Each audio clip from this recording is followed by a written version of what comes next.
Sambungan lagi. Maka keluarlah roh itu dengan bau busuk yang melebihi bangkai. Ia lalu dibawa ke pintu bumi. Maka para malaikat di tempat itu berkata, alangkah busuknya bau ini. Lalu ia dibawa ke tempat roh orang-orang yang kafir. Subhanallah, Allahu Akbar. Alam kubur adalah tempat pertama alam akhirat. Cerita tentang himpitan kubur dan sebagainya. Okey. Pertanyaan kubur. Suatu hadis Nabi SAW. Nabi bersabda, "Ma min ahadin yamutu illa nadima." Qalu, "Wa ma nadamatuhu?" Ya Rasulullah, qala, "In kana musinan nadima an la yakuna azdada, wa in kana musian nadima an la yakuna naz'a." Maksudnya, setiap yang meninggal dunia pasti menyesal. Para sahabat bertanya, menyesal atas apa? Wahai Rasulullah sallallahu alaihi wasallam, baginda menjawab, jika dia orang baik, dia menyesal kerana tidak menambah kebaikannya. Jika dia orang jahat, dia menyesal kerana tidak berhenti daripada kejahatannya. Allahu Akbar. Muslimin, muslimat yang dirahmati Allah sekalian, daripada hadis itu Nabi sebut, semua orang mati akan menyesal. Orang yang baca Al-Quran 1 juzuk menyesal, ya Allah, kenapa aku tak baca 5 juzuk dulu satu hari. Orang yang baca 5 juzuk pun menyesal, ya Allah, kenapalah dulu aku hanya baca 5 juzuk sehari, tak baca 10 juzuk. Bahkan orang yang baca 10 juzuk sehari pun menyesal. Apatah lagi orang yang tidak membaca Al-Quran dalam satu hari.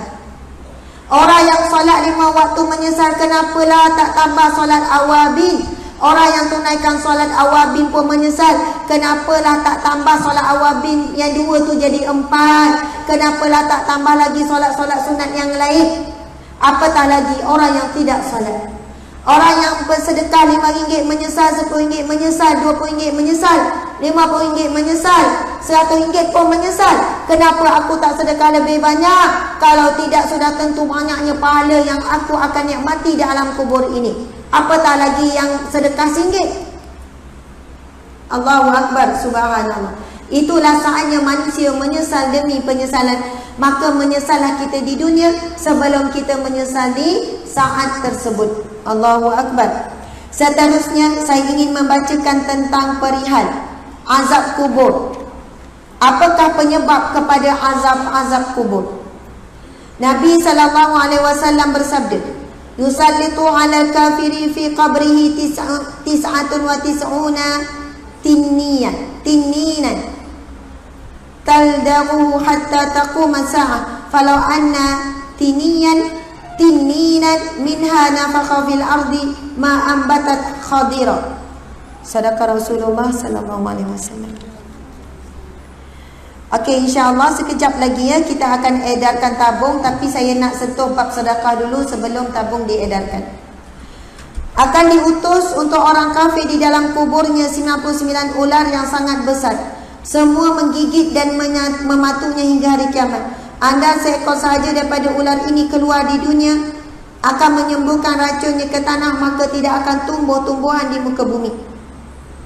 Imam Al-Ghazali berkata, jangan hairan dengan bilangan ular yang banyak ini, kerana bilangan itu sebanyak bilangan akhlak tercela yang dimilikinya, seperti sombong, riad, hasad dengki, dendam dan sifat-sifat buruk yang lain. Penyebab azab kubur ialah yang pertama, an-namimah, adu domba. An-namimah, adu domba. Muslimin muslimat sekalian, pengadu domba ini dia lebih berat daripada pengumpat.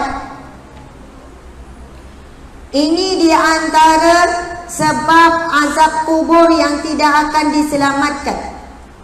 Maksudnya walaupun dia beramal soleh dan sebagainya, kalau dia an-namimah, pengadu domba, dia akan diazab oleh Allah dengan azab kubur yang sangat dahsyat. Okey, cuba kita duduk tegak sekejap. Angkat tangan kanan, letak atas bahu orang sebelah. Okey, urut sikit orang sebelah. Urut sikit sambil cakap, Assalamualaikum. Saya nak cakap sikit. Janganlah tidur. Kesian Ustazah. Beria ceramah. Okey, angkat tangan kiri. Letakkan bahu sebelah. Okey, sambil urut cakap. Saya pun nak cakap sikit.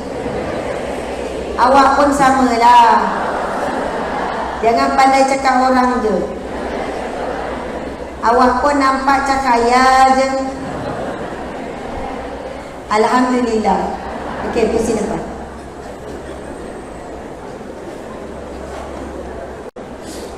Muslimat sekalian, saya nak terangkan sikit tentang An-Namimah ni. Ada satu kisah benar yang pernah berlaku. Saya tak ingat berlaku pada zaman bila, tapi cerita ini dinukilkan dari zaman ke zaman dan ditulis dalam sebuah buku. Ada seorang budak. Budak ni macam hamba lah, dijual di pasar. Dia tak ada cacat cela, dia okey. Tapi orang dah cakap budak ini, budak ini dia memang sempurna. Tapi kami jual murah sebab masalah dia, mulut dia suka adu domba, tu je. Sebab bila dijual ni, hamba ni, kalau cantik harga lain, kalau sekian harga lain. Tapi budak ni murah juga sebab apa? Dia tak ada cacat, kecacatannya pada mulut saja, pada lidah. Lalu orang ni pun beli bawa balik. Bila dia bawa balik, di rumah tersebut dia dengan isterinya tinggal. Nak bagi hadiah pada isteri, ada pembantu. Baguslah suami ni.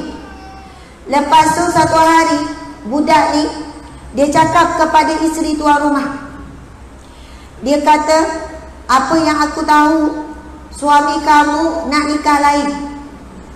Ada perempuan lain. Dia cakap begitu, begini, sekian-sekian.